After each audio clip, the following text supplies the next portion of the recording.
அவர்களுக்கான வன்கொடுமை சட்டத்தின்படி மாண்பு முதலமைச்சர்கள் கையெழுத்து சபாநாயகருடைய கருப்பளிச்சது ஆன்டி ட்ரஸ்டுக்கு எதிராக அயலகத்துறை இது போலீஸ் திரு முன்னாள் முதலமைச்சர் மு க ஸ்டாலின் அவர்கள் ஹோம் மினிஸ்டரா இருக்கும் பொழுது இங்க கொடுத்த டிஜிபி கற்பழித்து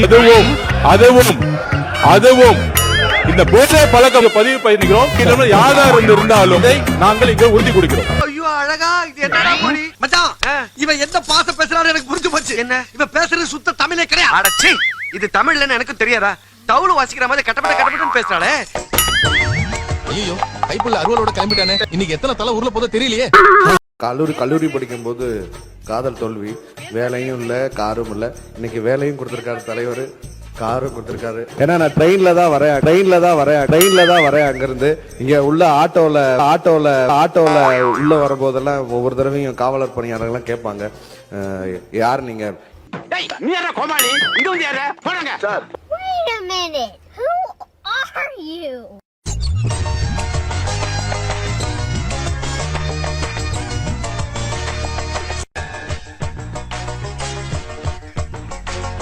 தம்பி, ஒரு மனுஷன் போய் பேசலாம், ஆனா ஏக்கர் கணக்கில் எல்லாம் பேசக்கூடாது. அது எப்படா நெஞ்சில கொஞ்சம் கூட ஈரம் இல்லாம இவ்வளவு பெரிய பொய் சொல்ற? அதாவது நம்ம மாண்புமிகு நம்ம கரூர் கம்பெனி மன்னிக்கணும், கரூர் முன்னாள் சட்டமன்ற உறுப்பினர்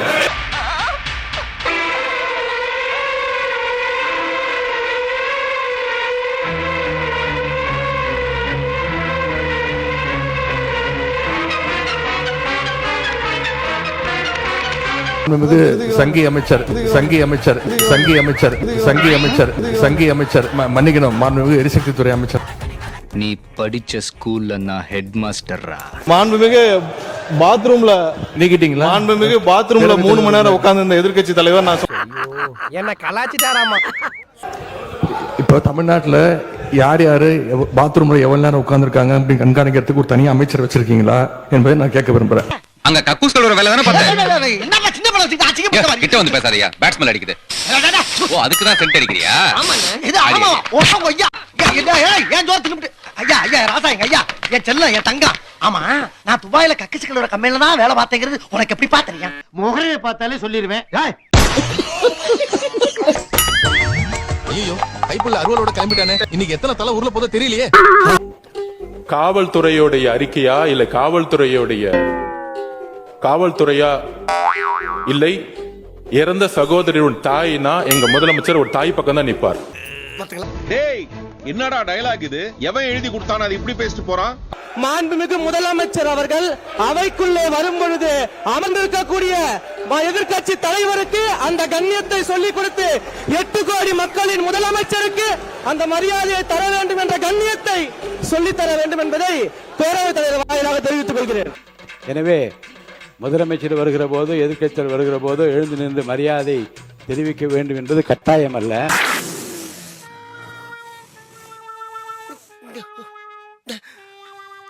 வாயால் வடை சுற்றும் காலம் மாறி சுட்ட வடையை சுவையான வடையை சுட சுட கையில் கொடுக்கும் காலம் இது. யாரடா சொல்ற? பொதுவா சொன்ன குருவே, நீ ஒண்ணும் சொல்ல வேணாம் போ. இந்த ஆண்டோட பெஸ்ட் பட்ஜெட் இதுதான் சொல்றாங்க. 0 தான் கொடுக்கணுமே. அதெல்லாம் நீ சொல்ல கூடாது. ஏன் சொல்ற நீ? மகளிர் உரிமை தொகை 2500 ரூபாய் போடுவார் சொன்னாங்க, அது வரவே இல்ல. 6 சிலிண்டர் தருவன்னு சொன்னாரு, அது வரவே இல்ல.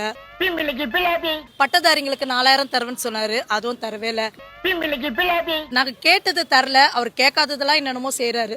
அடையாம வவுத்திரத்துல கலப்பற, நீ கண்டினியூ பண்ணு. தாய் மாமா தங்க மந்திரம் தேவையா சொல்லுங்க? அதெல்லாம் இல்லைங்க. மகளிர் எதிர்பார்த்து இருக்குது இந்த 2500 ரூபாய். இதே கடந்த முதல்வர் இருந்தா கண்டிப்பா எங்களுக்கு 2000 ரூபாய் போட்டிருப்பாரு. 8000 ரூபாய் கூப்பன் கூட கொடுத்திருப்பாரு. நீ செஞ்ச காரியத்துக்கு நல்ல ஆளு. ஆனா இவர் வந்து ஒன்னும் செய்யவே இல்ல. ஆனா இவர் பாசியில சொல்லணும்னா வாயில நல்லா வருதுன்னு தான் சொல்லணும். என்னடி ரொம்ப ஓவரா அடுக்குற? போட்ட வாயில பல்லெல்லாம் பொறி மாதிரி சதறிரும். கேள்வி கேட்டா பதில் சொல்லலாம். இப்ப பாட்டெல்லாம் வேற பாட ஆரம்பிச்சிட்டீங்க. எங்களுக்கே சில நேரம் சட்டமன்றத்துக்கு வந்திருக்கோமா இல்ல சூப்பர் சிங்கர் நிகழ்ச்சிக்கு வந்திருக்கோமா அப்படின்னு சந்தேகப்படுற அளவுக்கு இங்க பாட்டு நிகழ்ச்சிகள்லாம் நடந்து கொண்டிருக்கிறது. பாட்டுக்கு பாட்டு வாரந்தோறும் வழங்கி வரும் வேடிக்கை வினோத இசை நிகழ்ச்சி.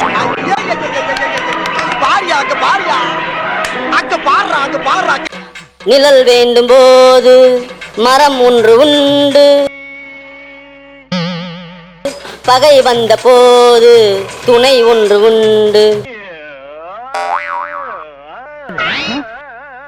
இருள் வந்த போது விளக்கொன்று உண்டு, எதிர்காலம் ஒன்று எல்லோருக்கும் உண்டு.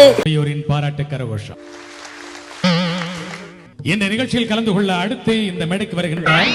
இசைமழையில் நனைய நீங்கள் தயாரா? கொடுத்ததெல்லாம் கொடுத்தார், இவர் யாருக்காக கொடுத்தார்? ஒருத்தருக்காக கொடுத்தார், இல்லை ஊருக்காக கொடுத்தார். காதுக்குள்ள சங்கூதன மாதிரி இருக்கு. இது என்ன அல்லது போ, 2 எழுத்துக்களில் வாய்ப்பு.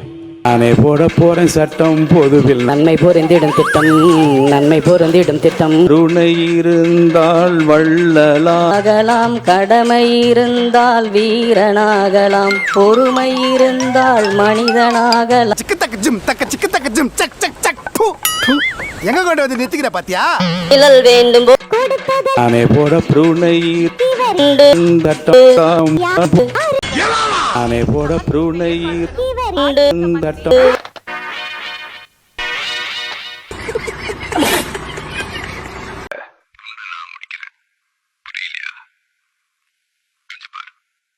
நான் போய் சொல்லல. ஒரு விஷயத்தை நீங்க கூகுள்ல போட்டு பாருங்க.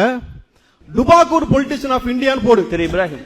டுபாகூர் பொலிட்டிஷியன் ஆஃப் தமிழ்நாடுன்னு போடு. யாரு பேரை காட்டுதுன்னு பாரு. யாரு பேரை காட்டுது? அண்ணன் சீமான்னு காட்டும்.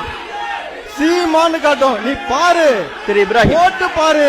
போட்டு பாருயா. கூகுள்ல போட்டு பாரு. எமோஷன் ஆகாத. திரு இப்ராஹிம் எமோஷன் ஆகாத. பேசுறது உங்களுக்கு கேட்கும்னு நினைக்கிறேன்.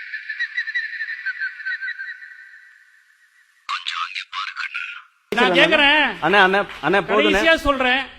நீங்க கூகுள்ல போய் சர்ச் பண்ணி பாருங்கன்னு சொல்லி செந்தமிழ் சீமானை பத்தி சொல்றாங்க.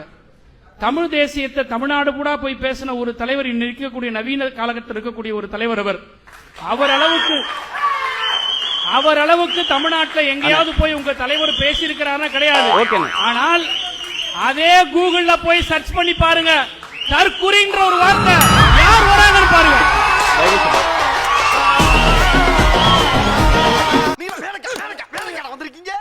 என்ன உசுரோட வச்சு புதைக்கிறதுன்னு வந்திருக்கீங்கடா. அமைச்சர்கள் கேட்கிற கேள்விக்கு நான் தான் பதில் சொல்லணும் அப்படின்னு அடம்பிடிக்கிறாரு. இன்னைக்கு நானு நம்முடைய அனைத்து கட்சி தலைவர்கள், எதிர்கட்சி தலைவர்கள்லாம் இன்னைக்கு இந்த என்ன சட்டம் ஒழுங்கு சம்பந்தமா பேசிட்டு இருக்கிறோம். அந்த சம்பந்தப்பட்ட அமைச்சர் இங்க இருக்கிறாரு. அவர் ஏன் இப்ப பதில் சொல்ல மறுக்கிறாரு என்பதை நான் கேட்க விரும்புகிறேன்.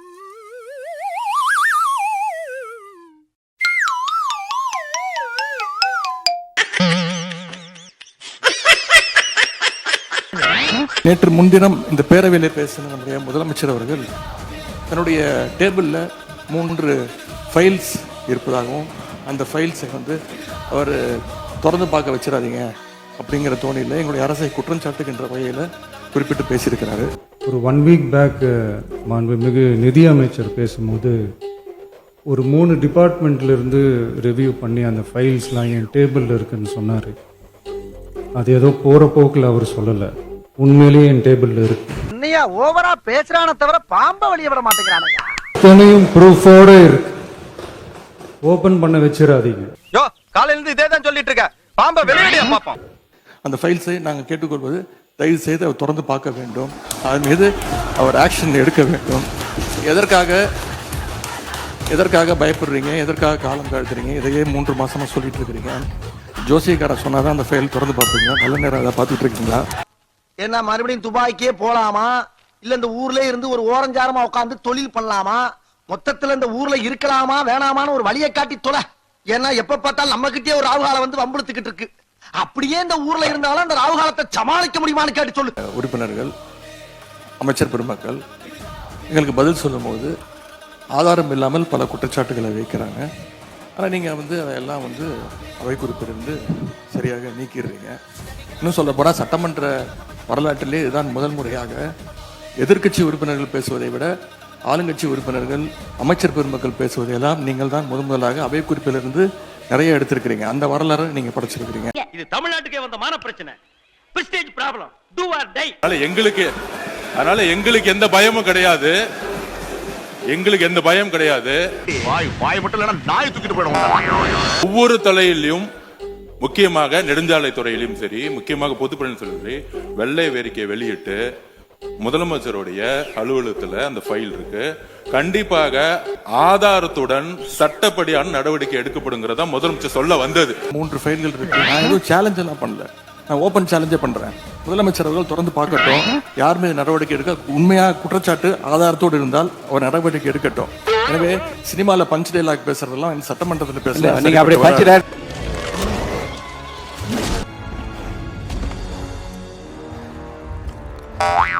உறுதியாக சொல்றோம். நீங்க 25 வருஷத்துக்கு மேல ஆட்சியில் இருக்கீங்க, ஏன் தைரியம் இருந்தா லைவ் போடல? நீங்க கவலைப்படல, நேரலை நாங்க செய்யவில்லை அப்படின்னு சொன்னாங்க. சட்டமன்ற வரலாற்றிலே முதன்முறையாக நேரலை செஞ்சது திராவிட மாடல் அரசு, எங்களுடைய தலைவர் அவர்கள் தான். லைவ் வந்து உண்மையாகவே தமிழ்நாடுல முதல்ல தைரியமா எங்கள் தலைவர் தான் லைவ் வந்து அனுமதிச்சிருக்கிறார் என்பது இந்த நேரத்தில் தெரிவிச்சு. இதெல்லாம் புயல் காத்துல உட்காந்து எவனா பொறி சாப்பிடுவான், அவங்கிட்ட போய் சொல்றா. லைவ் வந்து திமுக ஆட்சியில் தான் முதன்முறையாக நாங்க தேர்தல் அறிக்கையில சொன்னோம், கேள்வி நேரத்தை முதன்முறையாக லைவாக ஒளிபரப்பு செய்தது நாங்க. மறக்காம சர்ப்ரைஸ் பண்ணுங்க. நெக்ஸ்ட் மீட் பண்றேன். ஒரு பிக்கிங் காணா.